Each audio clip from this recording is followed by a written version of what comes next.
नमस्कार। मैं डॉक्टर राजेश कुमार सिंह, सहायक प्राध्यापक भूगोल, सर्वनारायण सिंह राम कुमार सिंह महाविद्यालय सहरसा। आज के इस वीडियो पोस्ट में मैं पार्ट 3 के छात्रों के लिए जनसंख्या भूगोल से संबंधित सारगर्भित विषय वस्तु जनसांख्यिकी संक्रमण का सिद्धांत पर चर्चा करने जा रहा हूँ। वर्तमान में कुछ दिनों से मैं लगातार जनसंख्या भूगोल से संबंधित विषय वस्तु का PDF और वीडियो दोनों बना करके पोस्ट कर रहा हूँ। उसमें लगभग आप लोगों के परीक्षा के दृष्टिकोण से और सिलेबस को देखते हुए भी 1-2 दिन में आपका जनसंख्या भूगोल का लगभग पूरा सिलेबस कवर्ड हो जाएगा 2-4 वीडियो डालने के बाद। हालांकि GS में भी इस विषय वस्तु से संबंधित बहुत सारे प्रश्न पूछे जाते हैं, तो 1-2 नोट्स मैंने पूर्व में भी और आगे भी GS को टारगेट करते हुए जो विषय वस्तु बनेगा पॉपुलेशन ज्योग्राफी से, उसका भी मैं वीडियो पोस्ट और PDF दोनों बना के डाल दूंगा, ताकि आप लोगों को पढ़ने में और आने वाली परीक्षा में काफ़ी सहायता मिले। आज के इस वीडियो में मैं जनसांख्यिकी संक्रमण के सिद्धांत विषय वस्तु पर जो चर्चा करने जा रहा हूँ, इसमें हम लोग जो है सो जनसंख्या संक्रमण से संबंधित कुछ विद्वानों के जो मॉडल दिए गए हैं या सिद्धांत दिए गए हैं, उस विषय वस्तु पर हम लोग चर्चा करेंगे परीक्षा के दृष्टिकोण से। तो आइए हम लोग अब अपने विषय वस्तु पर आते हैं। जनसांख्यिकी संक्रमण सिद्धांत के अनुसार आर्थिक विकास के कारण मृत्यु दर में कमी आती है। जन्म और मृत्यु दरों के बीच संबंध आर्थिक विकास के साथ परिवर्तित होता है और किसी देश को जनसंख्या वृद्धि के अनेक सोपानों से गुजरना पड़ता है। कहने का मतलब ये है कि हम लोग जब जनसांख्यिकी संक्रमण के सिद्धांत के बारे में जब पढ़ना शुरू करते हैं या उस विषय वस्तु पर जब लोग आते हैं, तो हम लोग देखते हैं कि किसी भी देश का जो आर्थिक विकास होता है, तो आर्थिक विकास के कारण जो है सो जैसे जैसे देश का आर्थिक विकास ऊंचा उठेगा, उस देश में जो है सो मृत्यु दर में जो है सो कमी आती है। और मृत्यु दर में कमी आती है, साथ ही जन्म दर में भी कमी आने लगती है। और इन दोनों के बीच का जो एक संबंध या सहसंबंध होता है, वह जो है सो आर्थिक विकास के साथ परिवर्तित होता रहता है। यानी कि शुरू में आर्थिक विकास जब होगा तो जन्म दर घटेगा, तो मृत्यु दर का कमना और जन्म दर का कमना, वो दोनों का जो रेशियो होगा उसमें बहुत खास का अंतर नहीं होता है। लेकिन जैसे जैसे ये विभिन्न सोपान से गुजरता जाता है वो देश आर्थिक विकास के क्रम में, वैसे वैसे जो है सो जन्म दर और मृत्यु दर की प्रवृत्ति में भी जो है सो परिवर्तन आता है। और कभी कभी तो ऐसा हो जाता है कि मृत्यु दर से जन्म दर कम हो जाता है। जब हम आर्थिक विकास के सर्वोच्च शिखर पर जब पहुंचते हैं, तो वो उसकी हम लोग जब व्याख्या भी करेंगे तो उसमें हम लोग इसको देखेंगे।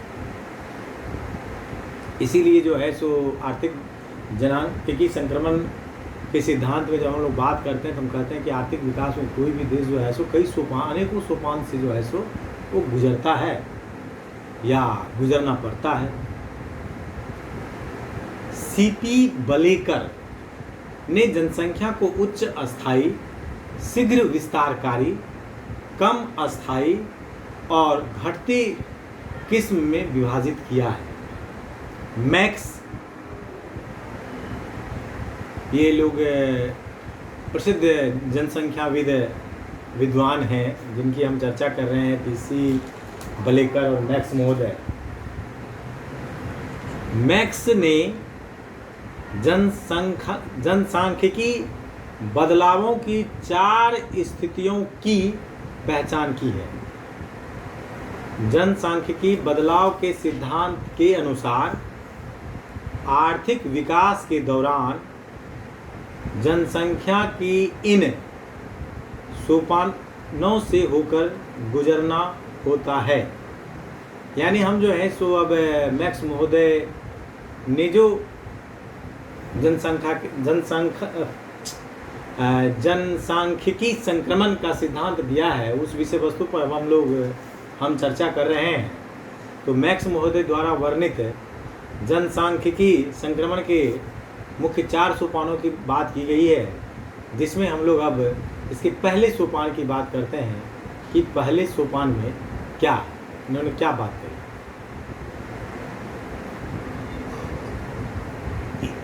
इस सोपान को उच्च संख्या वृद्धि संभाव्य सोपान कहा जाता है। यानी मैक्स महोदय के अनुसार जो जनसांख्यिकी संक्रमण का जो प्रथम सोपान है, इस प्रथम सोपान को उच्च संख्या वृद्धि संभाव्य सोपान भी कहा जाता है।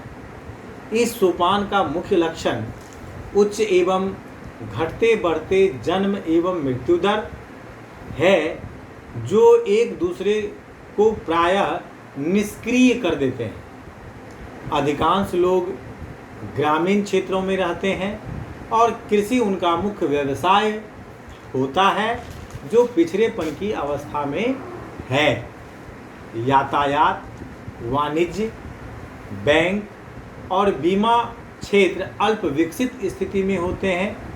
ये सभी कारक लोगों की कम आय को निर्धारित करता है। सामाजिक विश्वास और रीति रिवाज जन्म दर को ऊंचा रखते हैं। घटिया खान पान, सफाई और चिकित्सक सुविधाओं के अभाव के कारण बहुत सी महामारियां घटित होती हैं तथा मृत्यु दर भी ऊंचा रहता है। लोग गंदी बस्तियों में छोटे छोटे घरों में रहते हैं, जिसमें प्रकाश और वायु की व्यवस्था कम होती है। रोग फैलते हैं और उचित चिकित्सा व्यवस्था के अभाव में मृत्यु दर बढ़ जाती है। बच्चों का मृत्यु दर अधिकतम होता है तथा अगले क्रम में उन स्त्रियों का स्थान होता है जो बच्चों को जन्म देने वाले आयु वर्ग में होती है। अतः अधिक समय में उच्च जन्म दर और मृत्यु दर लगभग समान रहते हैं, जिससे शून्य जनसंख्या वृद्धि का अस्थायी संतुलन बना रहता है। कहने का तात्पर्य यह है कि प्रथम अवस्था जो है, इस अवस्था में कोई भी देश जो है सो जनसांख्यिकी संक्रमण के प्रथम दौर से जब गुजर रहा होता है, तो वहाँ की आबादी या वहाँ की जनसंख्या जो होती है बहुत ही आर्थिक दर से काफ़ी पिछड़ी हुई अवस्था में होती है। कृषि जो है सो उनका मुख्य व्यवसाय होता है।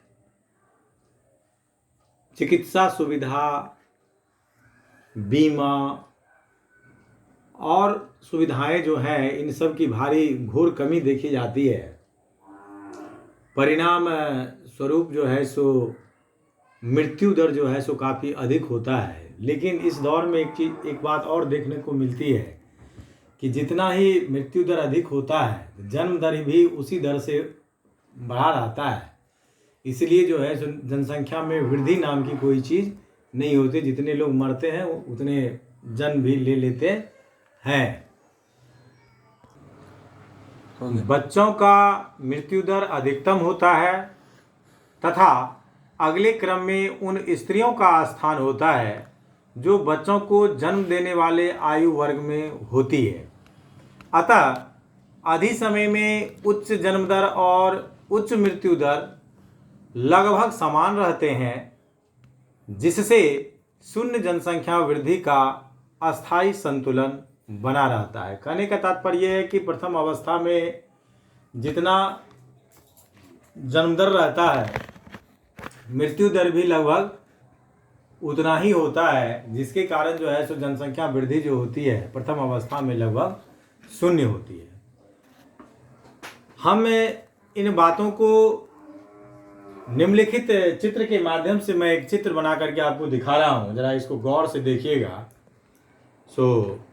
इस चित्र के माध्यम से आप जो है सो देख सकते हैं कि जो चित्र मैंने बना रखा है, चित्र 2.1, इसमें ये टाइम है, ये पॉपुलेशन है, ये birth rate, birth and death rate हुआ, और ये जो अवस्था प्रथम अवस्था में किस तरह से रहता है इसकी मैं व्याख्या कर रहा हूँ। आप चित्र को गौर से देखेंगे।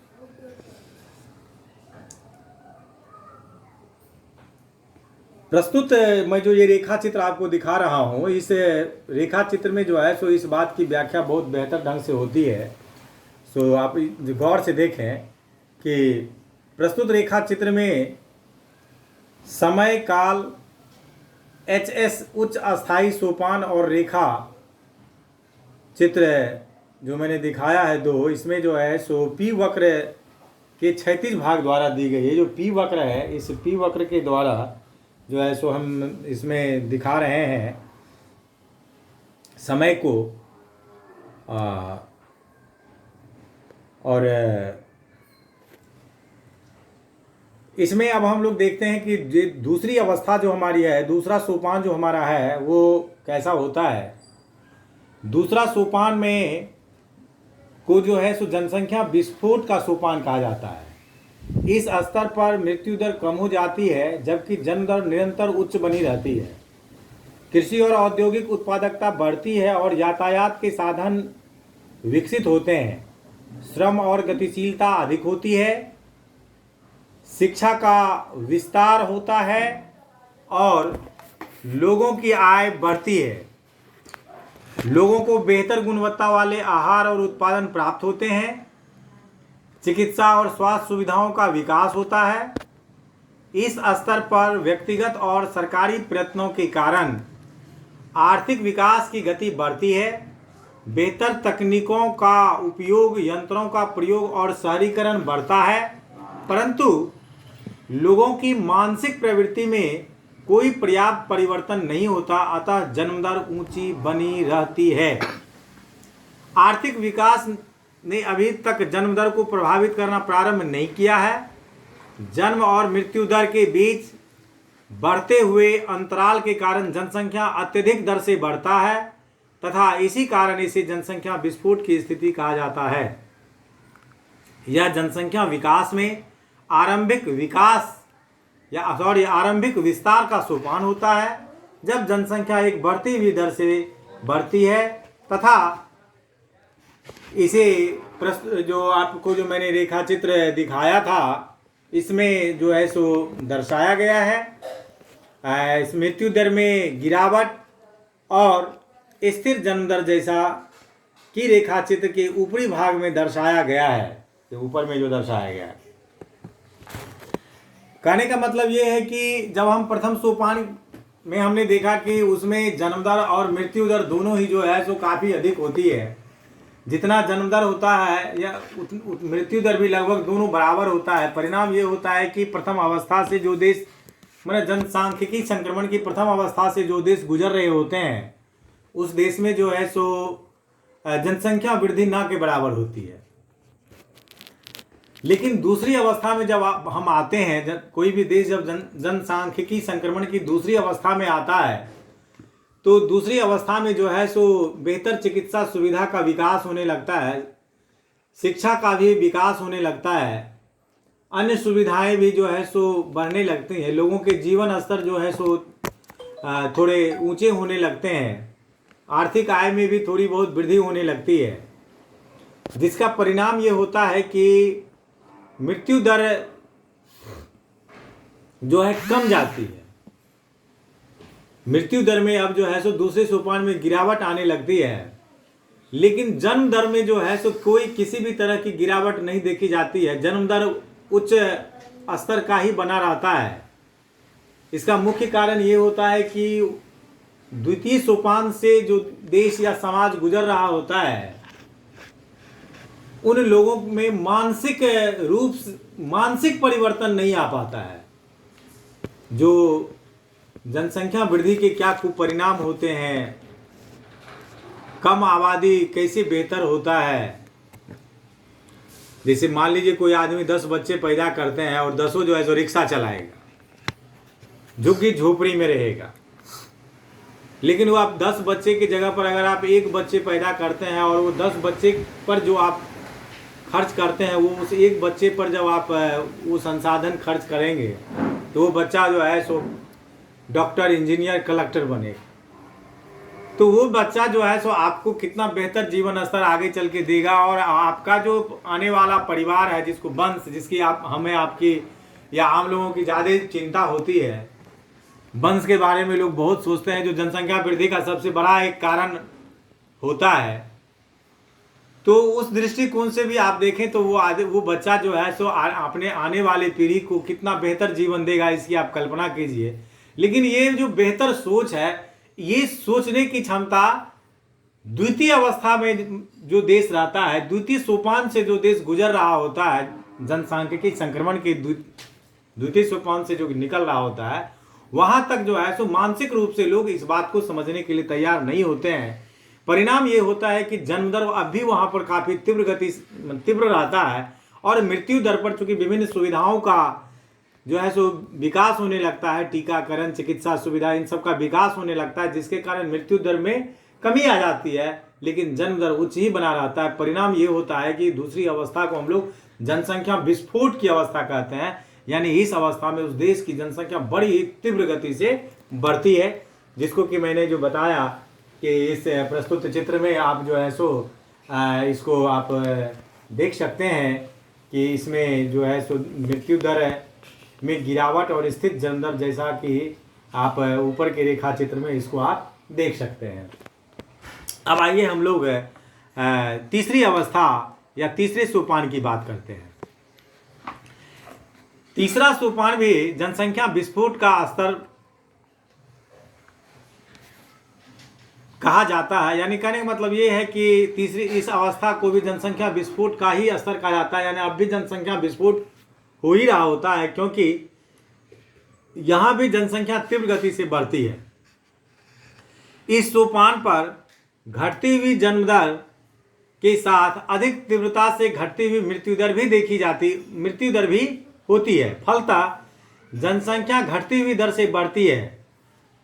यह सोपान घटते हुए जन्म दर का अनुभव करती है, परंतु मृत्यु दर स्थिर रहती है, क्योंकि यह पहले न्यूनतम तक गिर चुका होता है। जन्म दर आर्थिक विकास, परिवर्तित सामाजिक प्रवृत्तियों और परिवार नियोजन की बढ़ती हुई सुविधाओं के कारण घटता है।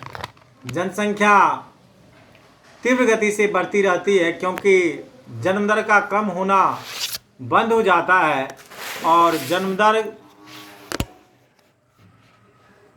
यद्यपि गिर रही होती है, फिर भी मृत्यु दर से ऊंची होती है। कहने का मतलब ये है कि तीसरा अवस्था जो है, तीसरी अवस्था में भी जो है सो को जनसंख्या विस्फोट की अवस्था होती है। इसका मुख्य कारण ये है कि इस अवस्था में भी जनसंख्या तीव्र गति से बढ़ती है, क्योंकि इस अवस्था में जन्म दर तो घटती है और उसी दर से मृत्यु दर भी जो है सो घटती जाती है। फलतः जनसंख्या घटती हुई दर से बढ़ती है, माने कम बढ़ती है। लेकिन द्वितीय दौर में जब कोई भी जनसांख्यिकी संक्रमण के द्वितीय दौर में जब कोई देश रहता है, तो उसका कुल आबादी इतना अधिक होता है कि जन्म दर कम होने के बावजूद जब कुल आबादी में वृद्धि की बात हम करते हैं तो वो ज़्यादा हो जाता है।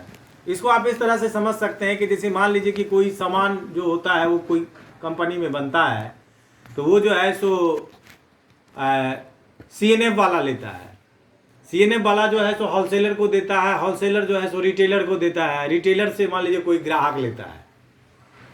तो इसको आप गौर से समझिए कि एक CNF वाला जो होता है वो जो है सो 1%, आधा % मार्जिन पर जो है सो व्यापार करता है। होलसेल वाला जो है सो 2%, 4%, 5% पर व्यापार करता है। लेकिन रिटेलर जो होता है वो जो है सो 20%, 30% मार्जिन पर, 50% मार्जिन पर उसका व्यापार होता है। लेकिन गौर कीजिएगा कि जितना कम मार्जिन वाला कमा रहा है उतना एक रिटेलर नहीं कमा रहा है। जबकि मान लीजिए कि एक किताब है जिसकी कीमत 100 रुपया है, तो 100 रुपया है, तो 100 रुपया में कोई मैंने कि जब वो किताब कंपनी से, किसी पब्लिशिंग हाउस से कोई होलसेलर लिया, तो उसको जो है सो मान लीजिए 50% डिस्काउंट पे वो किताब मिला, 50 रुपये में उसको किताब मिल गई। लेकिन वह व्यक्ति जो है सो एक रिटेलर को वो किताब जो है सो 55 रुपये में दे दिया, 55 रुपये में दे दिया और उसको 5 रुपये का बचत हुआ। और वो रिटेलर जो होता है वो उस किताब को मैंने कि 80 रुपये से लेके 100 रुपये कहीं, या 100 के 100 में वो बेचेगा। यानी उसको मान लीजिए कि अगर वो 100 रुपये के 100 रुपये में बेच रहा है, तो और उस 55 रुपये में उसने वो किताब खरीदी थी होलसेलर से, तो उसको एक किताब पर जो है सो लगभग 45 रुपया उसको जो है सो बच रहा है। लेकिन एक जो होलसेलर होता है उसका व्यापारिक, उसकी जो आमदनी, वार्षिक आमदनी होती है वो रिटेलर से कई हजार गुना ज़्यादा होती है। ऐसा क्यों होता है? तो वही चीज़ होता है कि वहाँ पर एक होलसेलर जो है वो जो है सो ऐसे सैकड़ों रिटेलर को वो किताब बेच रहा है, जा रहा है। लेकिन एक रिटेलर जो है सो मान लीजिए एक महीने में एक होलसेलर जो है सो उसने जो है सो एक जिले में 500 दुकानदार को 100 पीस किताब दे दिया। तो वो 500 दुकानदार को 100 पीस दिया, तो कल्पना कीजिए उसको गुना भाग आप कीजिए कि उसको जो है सो कितना आमदनी हुआ। लेकिन एक दुकानदार को मात्र 100 पीस किताब मिला, तो वो उसको कितना बचेगा? तो बस यही स्थिति यहाँ पर होती है। यानी कि कुल यहाँ पर हम होलसेलर को कुल आबादी से देख सकते हैं। जैसे भारत की कुल आबादी मान लीजिए कि जो 1 अरब से ऊपर हो गई है, 1 अरब। अब यहाँ 1% की भी अगर जन दर हो रही है, वृद्धि हो रही है, तो हम तो कहने के लिए है कि जन दर हमारा कम गया।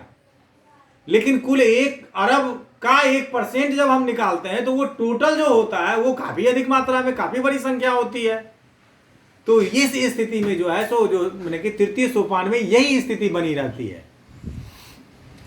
आइए अब हम चौथे सोपान की बात करते हैं। चौथा सोपान की जब हम बात करते हैं तो चौथे सोपान को जनसंख्या का अस्थायी सोपान कहा जाता है। जन्म और मृत्यु दर दोनों निम्न स्तर पर होते हैं तथा वे पुनः संतुलन के समीप होते हैं। जन्म दर लगभग मृत्यु दर के बराबर होती है और जनसंख्या में बहुत कम वृद्धि होती है। यह प्रायः निम्न स्तर पर स्थिर बन जाती है। जनसांख्यिकी परिवर्तन के इन सोपानों को रेखा चित्र 2.2 से दर्शाया जा रहा है। आप इस रेखा चित्र में देख सकते हैं कि ये जो है सो ये डेथ रेट को दिखा रहा है, ये जो है सो बर्थ रेट को दिखा रहा है। और फर्स्ट स्टेज में देखिए कि दोनों बराबर चल रहा है। सेकेंड स्टेज में ये अवस्था आती है और थर्ड स्टेज में जो है सो ये धीरे धीरे जो है सो कमना शुरू होता है और पुनः चौथे अवस्था में आकर के जो है सो ये लगभग बराबर हो जाता है।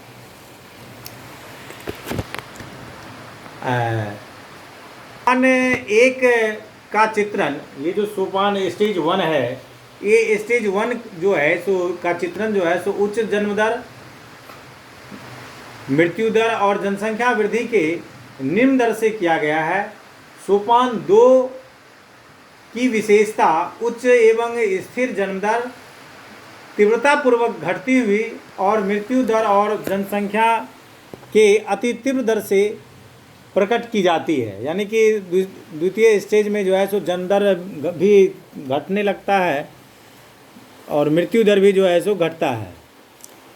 स्टेज 3 के जो मुख्य लक्षण है, ये तीसरा स्टेज जो है सो इस स्टेज के जो मुख्य लक्षण है, इसमें घटती हुई जन्म दर, निम्न और स्थिर मृत्यु दर और तीव्रतापूर्वक बढ़ती हुई जनसंख्या।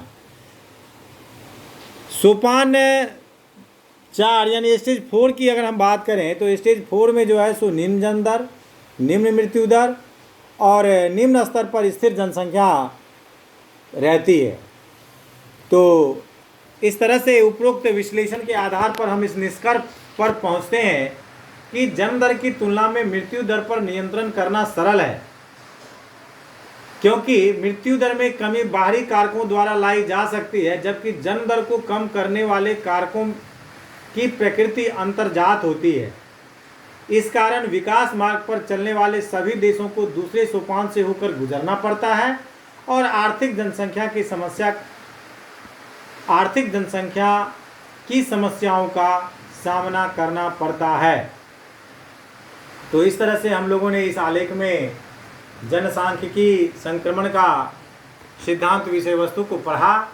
अगर आपको इस विषय वस्तु को समझने में कोई भी कठिनाई हो रही हो तो आप मुझसे मेरे व्यक्तिगत मोबाइल नंबर 9470786423 पर 24x7 बात कर और अधिक जानकारी ले सकते हैं। धन्यवाद।